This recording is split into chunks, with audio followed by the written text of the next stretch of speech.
मेरा नाम है श्री दिगंबर पूर्णम गिरी। जब मैंने शास्त्र पढ़ा और उसमें यह आया कि जब महाप्रलय होगी तो 12 सूर्यों का ताप इस पृथ्वी पे गिरेगा जी। और मैंने आंख खोल कर देखा तो एक ही सूर्य दिख रहा है, 11 और नहीं दिख रहे। मैंने उनसे तर्क किया कि 12 ही लिखा है, गलत लिखा है कि 12 सूर्यों का ताप पड़ेगा, एक ही सूर्य 12 कहाँ है?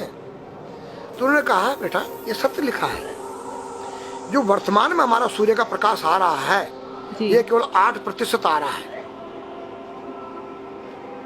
92% ओजोन परत पर रुक जा रहा है, जो अल्ट्रावायलेट किरणें जिसको कहते हैं। ओके। यहाँ केवल 8 आ रहा है विटामिन डी को लेकर, रेडियम से युक्त होकर।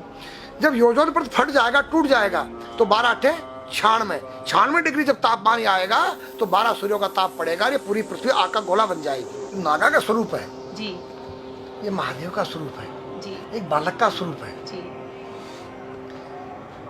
बालक में क्या चीज नहीं होती है? निर्मल मन जन सो मोई पावा, मोई छल छिद्र कपट नहीं सुहावा। तो बच्चे के दिल के अंदर न काम है, न क्रोध है, न लोभ है, न मोह है, न मद है। और नंगा किस तेरी गोद में बैठ जाए, नंगा उसकी गोद में बैठ जाए।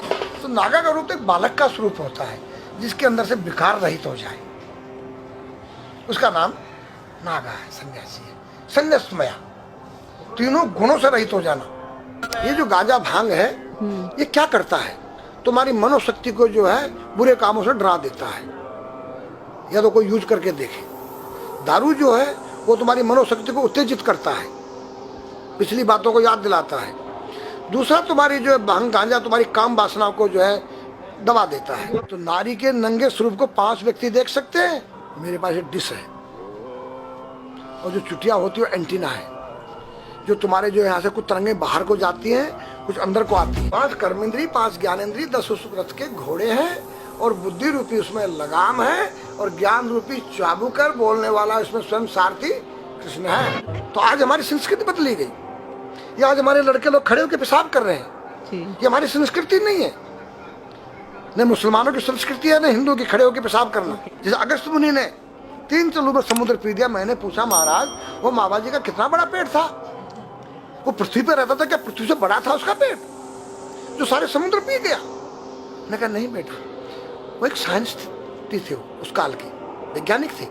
उन्होंने ऐसा केमिकल डाल दिया कि पानी के 2 भागों में बढ़ गया, H2O हो गया और वो आकाश में उड़ गया। आज का जो नौजवान है ये साइंसवादी है, ये हमारी भौतिकवादी और जो हमारी धार्मिक आध्यात्मिकवाद को नहीं मानेगा। इसको तुम साइंस के द्वारा अध्यात्मवाद को मनवाएगा तो मानेगा। जैसे मैं सूर्य को जल देख करके मैं हर बीमारी का इलाज कर देता हूँ। बताओ कैसे? कैसे बाबा? सूर्य उदय हो रहा है, ये जैसे सूर्य मान लो इसको जी, और मैं यहाँ खड़ा हूँ तो हम दोनों एक ही डिग्री पर हैं जी। सीधा इसकी जो किरण आ रही है वो सीधी आएगी जी। मैंने स्नान किया जी, मेरा बदन गीला है जी, और मैंने तांबे के लोटे में जल भरा तो तांबा कॉपर है, कॉपर में जब जल भर दिया तो कॉपर वाटर हो गया राइट। और मैं अपने सिर के ऊपर से गिराया जी, और सूर्य का प्रकाश उसमें विटामिन डी रेडियम को लेकर टकराया जी। तो क्या बनेगा? रेनबो बनेगा, इंद्रधनुष बनेगा, 7 कलर बनेंगे। जो हमारे 7 कहते सूर्य के 7 घोड़े हैं। अब उसमें जो हरा रंग है क्लोरोफिल का है, जो पत्तियों में पाई जाती है, विटामिन डी और रेडियम से लैस है। वो मेरे मस्तक पे, मेरी आंख पे, मेरे कंठ पे, मेरे हृदय पे, मेरे फेफड़े पे, मेरे लीवर पे, मेरे पित्त पे, मेरे आमाशय पे, मेरे गुर्दों पे जब वो गिरेगा क्या करेगा? ऐसे 6 रंग कलर और बचे हैं, बैंगनी है, ऑरेंज है, नीला है। तो ये क्या करेंगे? किस चीज के प्रतीक है? जब हरा रंग क्लोरोफिल का है और डॉक्टर कहता है हरी पत्तियां खाओ, सब्जियां खाओ, तो आपको आयरन मिलेगा।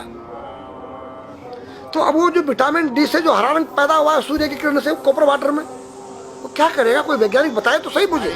एक अमेरिका का चेला है, एक रूस का है, वो मेरे भक्त बने हुए हैं। हरिद्वार में क्या वो कोई जल दे रहा होगा सूर्य को, वो भी अपने ऐसे से फेंक रहा है, मैं बैठा देख रहा हूँ ये क्या कर रहा है। मैंने उसको बुलाया तो मैंने यही फार्मूला उसको समझाया। वो मेरा शिष्य बन गया, बोला ओ ये तो साइंस। मस्तिष्क पर तिलक क्यों लगाते हो इस जगह पर? पहले लगता है पीला, फिर लगता है लाल, फिर लगता है सफेद। 3 कलर क्यों लगते हैं? काला क्यों नहीं लगता? चौराहे पे 3 बत्तियां हैं जी, देखा होगा जी। लाल क्यों है? फॉर डेंजर, स्टॉप, खतरा है, या डेंजर, खड़े हो जाओ, खतरा है जी। पीला देखो चलना नहीं है, हाँ, देखो रेडी रहो, देखो। और सफेद चल सफेद सफेद तो यहाँ है उसमें ना, हाँ चावल लगा रखे हैं ना मैंने हाँ सफेद, हाँ वहाँ हरा है। वहाँ हरा है, ready to go. Go Yeah. हरा गो है। जी। नहीं सफेद, अगर युद्ध हो रहा है, गोलियां चल रही है, सफेद झंडा लहरा दिया जाए। पीस, शांति का प्रतीक है। चावल ठंडा होता है और हमारी यहाँ पर सुषुम्ना नाम की नाड़ी है, जी। लाल कलर है कि तुम इस योग सहयोग में आके तुम बैठ सकते हो कि नहीं, ये माहौल तुम्हारे योग्य है या नहीं, या जुआ चल रहा है, या शराब पी जा रही है, क्या तुम बैठ सकती हो? देखो पीला कलर है, देखो, आना नहीं जाना नहीं, देखो, ओ खतरा है या ठीक नहीं है, चलो। और सफेद शांति, जी। क्या यहाँ शांति है, बैठ सकते हैं। तो ये हमारी जो है संस्कृति में एक वैज्ञानिक है, जब हम खाते हैं गैस बनती है, तो बिल्कुल। चावल जब पानी में भीगे बाद ठंडा हो जाता है और हमारी सुषुम्ना नाड़ी पर जब लग गया है तो उस नाड़ी को ठंडा करने लग गया है। उस नाड़ी से कोई गर्म गैस को ऊपर चढ़ने नहीं देगा और हमारे सिर ब्रह्मांड में, हमारे सिर के अंदर कोई ऐसी वायु गैस जाकर तुम्हारी सिर को परेशान नहीं कर सकता है। तो मेरे पास जितने हमारे शास्त्र पुराण ग्रंथ हैं, ये साइंस है। मैं साइंस के द्वारा इन वैज्ञानिकों को समझा सकता हूँ और रगड़ा सकता हूँ। कहा जाता है कि नागा बाबा जो हैं वो कुंभ मेले के बाद विलुप्त हो जाते हैं, नहीं। ऐसा कुछ है क्या? ऐसा नहीं है। जैसे हम गंगोत्री धाम हिमालय में रहते हैं, जी वहाँ मुझे हिमालय पसंद आया। जी क्यों? कि तुम गर्मी से बचने के लिए तुम्हारे रूम में एसी लगी है, जी ठंडा पानी पीने के लिए तुम्हारे पास कृत्रिम जो है फ्रिज लगा है, जी। हवा लेने के लिए तुम्हारे को पंखे या कूलर जो है कृत्रिम लगे हैं। लेकिन भोलेनाथ बाबा ने मेरे लिए नेचुरल एसी लगा रखी है और नेचुरल फ्रिज लगाया है, नेचुरल पंखे लगे हैं। तो मैंने सब कुछ त्याग दिया, छाती में तो मैं कुछ लेके नहीं जा सकता हूँ, चाहे मेरे पास अरबों खरबों रुपया हो। जी। खाऊंगा मैं उतना ही जितनी मेरी पेट के अंदर भूख है। पढ़ना लिखना ये तो सहज चातुरी, काम धैन मन बस करन गगन चढ़न मुश्किल। काम धैन मतलब अपने वीर्य को कंट्रोल करना, अपने मन को कंट्रोल करना और अपने प्राण को ब्रह्मांड में यहाँ ले जाना। ये खोपड़ी क्या है? ब्रह्मांड है, उसको कहते हैं समाधि। सारे शरीर के प्राणों इकट्ठा करके इस ब्रह्मांड में मस्तिष्क में ले जाके बैठ जाना, जिसको ब्रह्मरंध्र कहते हैं, उस गुफा के अंदर। ये तीन वस्तु मुश्किल है, बाकी सब आसान है। अपरिग्रह मतलब उतना रखो जितना तुम्हें आवश्यकता है, अधिक मत रखो। अब तुम अष्टांग योग जो है पतंजलि लगा रहे हो और व्यापार बिजनेस चालू है, मेरी दूध को ले लो, टूथपेस्ट ले लो। अब मेरा आयुर्वेदिक अंडरवियर आ गया है। मैंने बोला वो कैसा है कि मैंने गंगा जल में जड़ी बूटे के रस में धागे भिगोए थे तब बनाया था।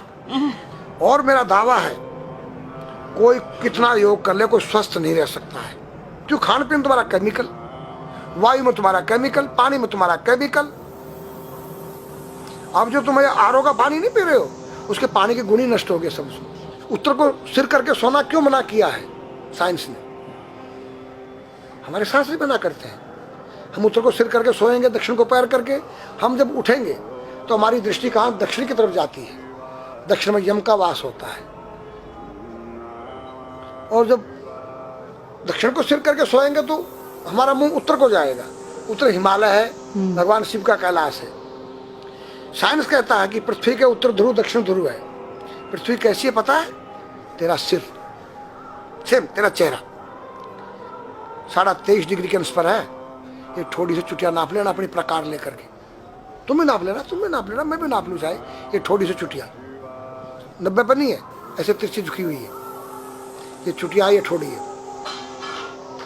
66.5 डिग्री कोण बनाती है। तो ये जो चुंबकीय मैग्नेट पावर है उत्तर से नॉर्थ से साउथ तक, हम जब सिर उत्तर की तरफ करेंगे तो ये नॉर्थ है, वो नॉर्थ है, नॉर्थ को नॉर्थ धक्का मारेगा तो तुम्हारे दिमाग में और तुम्हारे हार्ट में डिस्प्रोजन होगा और बैलेंस बिगाड़ेगा। इसलिए साइंस में कहता है कि उत्तर की ओर सिर मत करो, और हमारे शास्त्र भी कहते हैं कि उधर मत करो, नहीं उधर दक्षिण की तरफ यम का वास है, उनकी तरफ दृष्टि पड़ती उठते ही।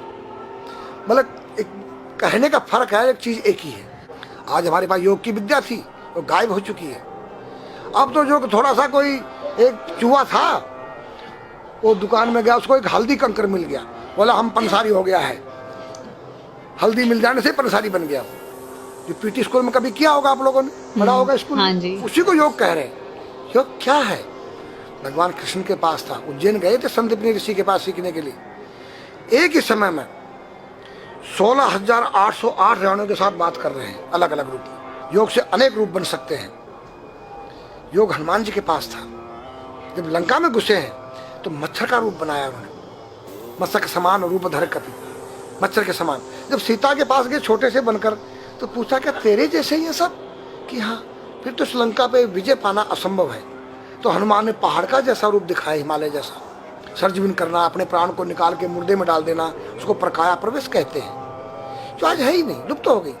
जो जानता है किसी को बताता नहीं है। अगर उसका कोई शिष्य है उसको बताना चाहो, वो उसको जिज्ञासा नहीं उस शिष्य को सीखने के लिए।